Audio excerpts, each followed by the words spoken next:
Hello guys, my name is Himlata Sharma and स्वागत है आपका मेरे YouTube channel Brief Concepts for you पर। तो आज हम बात करेंगे NTA UGC NET JRF political science दिसंबर 2019 के क्वेश्चंस। ये इस क्वेश्चन सीरीज का पार्ट 5 है। इससे पहले 4 पार्ट आ चुके हैं। अगर आपको वो देखने हैं तो उनका लिंक मैंने डिस्क्रिप्शन में दे दिया है, आप वहां से जाके देख सकते हैं।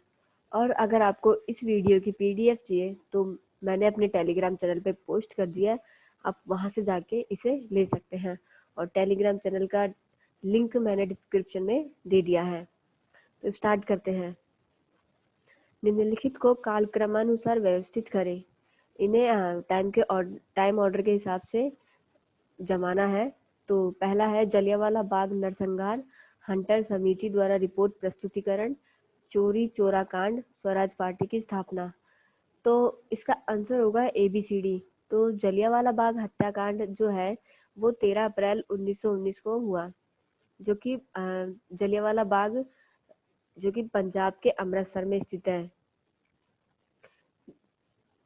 हंटर समिति द्वारा जो रिपोर्ट प्रस्तुतिकरण है वो मार्च 1920 को पेश की गई। चोरी चोरा कांड 4 फरवरी 1922 को हुआ और स्वराज पार्टी की स्थापना 1 जनवरी 1923 को चित्तरंजन दास और मोतीलाल नेहरू द्वारा की गई।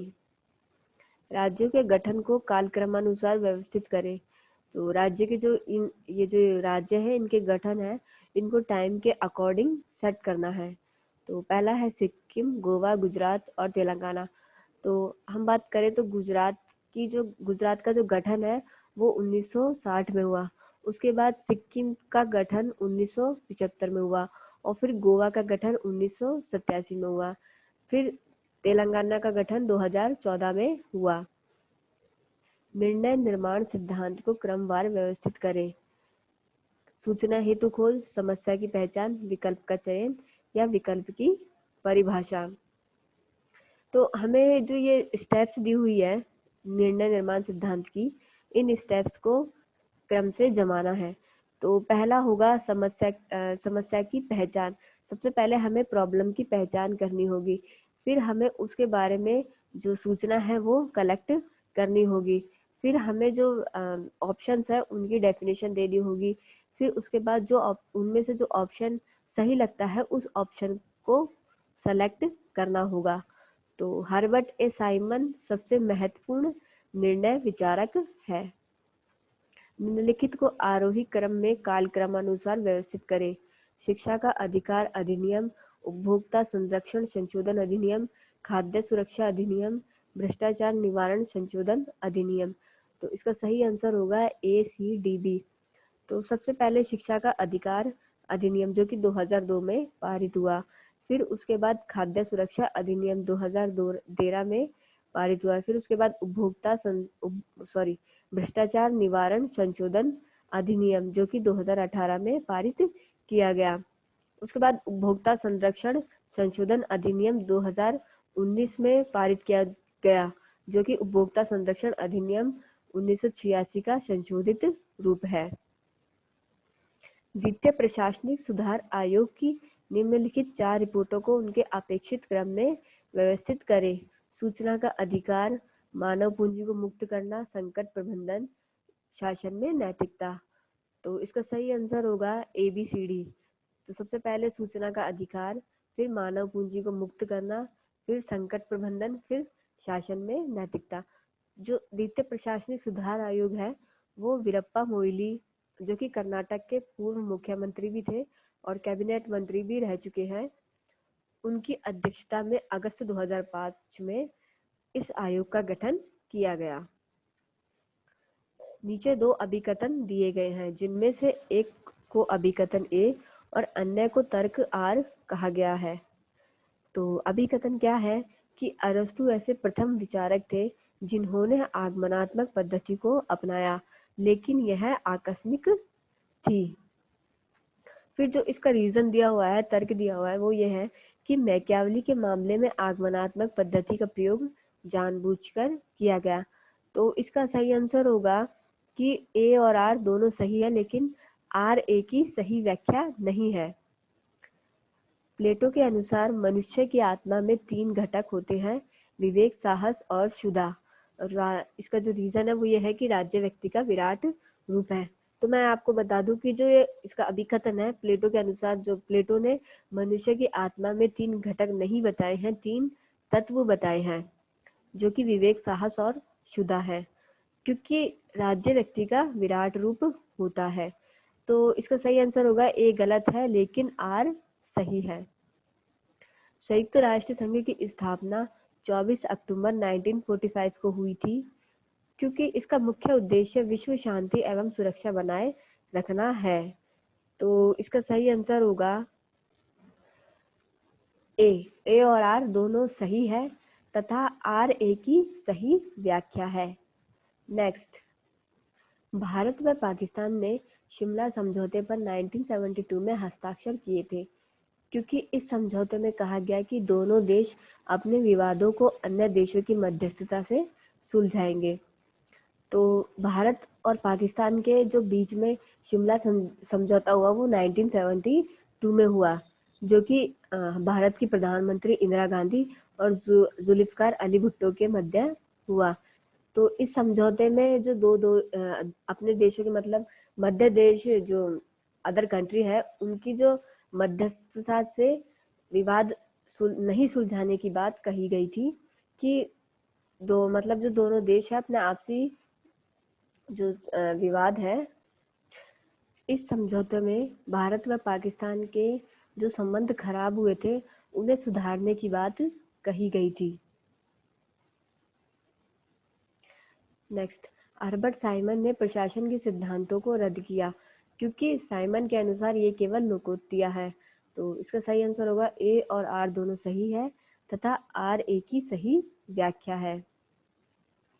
तो अब हम जो यहाँ पे गद्यांश दिया हुआ है और इस गद्यांश के अकॉर्डिंग क्वेश्चंस का जवाब देना है। तो स्टार्ट करते हैं। उत्तर आधुनिकतावादी विचारक इस विचार को मानते हैं कि सामाजिक मुद्दों का वस्तुनिष्ठ ज्ञान नहीं हो सकता। तो जो उत्तर आधुनिकतावादी विचारक है वो इस विचार को मानते हैं कि जो सोशल इश्यूज होते हैं उनका उन्हें ऑब्जेक्टिव नॉलेज नहीं हो सकती।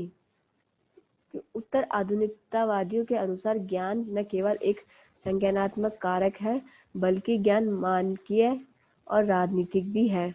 तो उत्तर आधुनिकतावादियों के अकॉर्डिंग जो ज्ञान है, नॉलेज है, वो केवल एक नॉलेज है वो एक कॉग्निटिव कारक भी है और इसके साथ ही साथ एक मानकीय और जो पॉलिटिकल है वो भी है। मानकीय मतलब कि जो मानव से रिलेटेड है। सत्ता व ज्ञान स्वाभाविक रूप से सहयोगी है और प्रत्यक्षतः एक दूसरे के समानार्थी है। जो सत्ता होती है, अथॉरिटी होती है, और जो ज्ञान होता है, नॉलेज होती है, वो एक दूसरे के सहयोगी होते हैं, अर्थात वे एक दूसरे के समानार्थी भी होते हैं।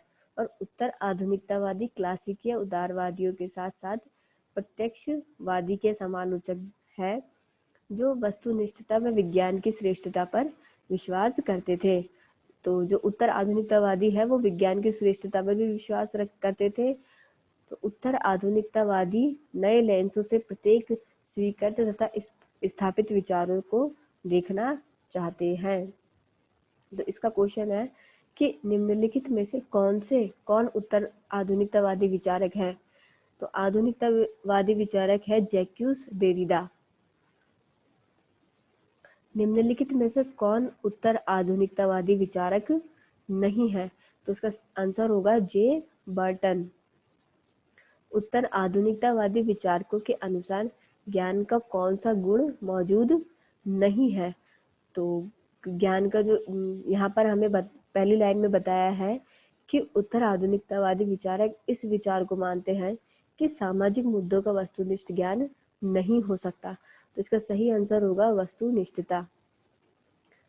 नेक्स्ट, निम्नलिखित पद में से किसे उत्तर आधुनिकतावादी द्वारा स्वीकार नहीं किया जाता। उत्तर संरचनात्मकवाद, बीज संरचना, आधुनिकतावाद या आत्मपरकतावाद। तो इसका सही आंसर होगा आधुनिकतावाद। उत्तर आधुनिकतावादियों के अनुसार निम्नलिखित में से कौन सा कथन गलत है। उत्तर आधुनिकतावाद ने इस धारणा को चुनौती दी कि ज्ञान शाश्वत है। तो यह तर्क सही है।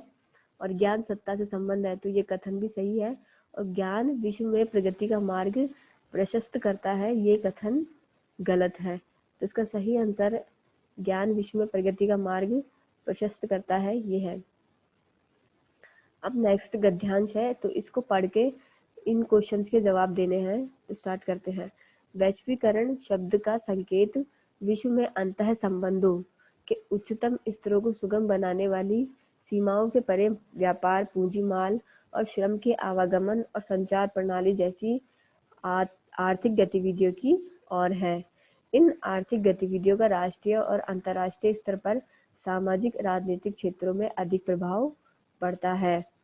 और गैर राज्य अभिकर्ताओं जैसे कि बहुराष्ट्रीय निगम, स्वयंसेवी संगठन और अंतः सरकारी संगठनों की उत्तरोत्तर सशक्त उपस्थिति ने राज्य की संप्रभुता पर प्रश्नवाचक चिन्ह लगा दिया है। समृद्ध देशों को पूंजी, प्रौद्योगिकी और संचार प्रणालियों के प्रवाह पर श्रेष्ठ नियंत्रण के कारण लाभ पहुंचता है। एक लाभोन्मुखी वैश्विक बाजार कभी भी विश्व के समस्त लोगों के बारे में नहीं सोच सकता है। उत्तर दक्षिण विभाजन मिटाया नहीं गया है। तो वैश्वीकरण ने निम्नलिखित में से कहाँ के देशों को लाभ पहुंचाया है? तो इसमें कोई दो राय नहीं है कि वैश्वीकरण ने अब तक यूरोप और अमेरिका को ही सबसे ज्यादा फायदा पहुंचाया है। तो इसका सही आंसर भी यूरोप और अमेरिका ही होगा। वैश्वीकरण ने निम्नलिखित में से किसको अधिक प्रेरित किया है? शहरीकरण इसका सही आंसर होगा। निम्नलिखित में से किसने राज्य संप्रभुता को सीमित नहीं किया है? बहुराष्ट्रीय निगम, अंतः सरकारी संगठन, गैर सरकारी संगठन, नामन विकारी एनामिक दबाव समूह। तो इसका सही आंसर होगा नामन विकारी एनामिक दबाव समूह। तो दबाव समूह जो होते हैं वो स्टेट की जो संप्रभुता होते हैं उन्हें सीमित नहीं करते। वैश्वीकरण ने निम्नलिखित में से किसकी मांग को बढ़ाया है? हस्तक्षेपवादी राज्य, कल्याणकारी राज्य या सर्वाधिकारवादी राज्य या फिर समाजवादी राज्य? तो वैश्वीकरण ने हमेशा या सबसे ज्यादा हस्तक्षेपवादी राज्य की मांग को बढ़ाया है। तो वैश्वीकरण के अकॉर्डिंग ये कि जो स्टेट है वो जो वैश्वीकरण के द्वारा जो व्यापार किया जाता है उसमें स्टेट हस्तक्षेप नहीं करे। वैश्वीकरण के अकॉर्डिंग राज्य निम्नलिखित में से किसको आकार देने में कमजोर हो गया है? पूंजी का प्रवाह, वित्त, अंतर्राष्ट्रीय व्यापार और श्रम या राजस्व संग्रहण? तो इसका सही आंसर होगा राजस्व संग्रहण। Thank you. अगर आपको ये वीडियो पसंद आया हो तो प्लीज़ लाइक कीजिए, शेयर कीजिए और चैनल को सब्सक्राइब करना ना भूलें।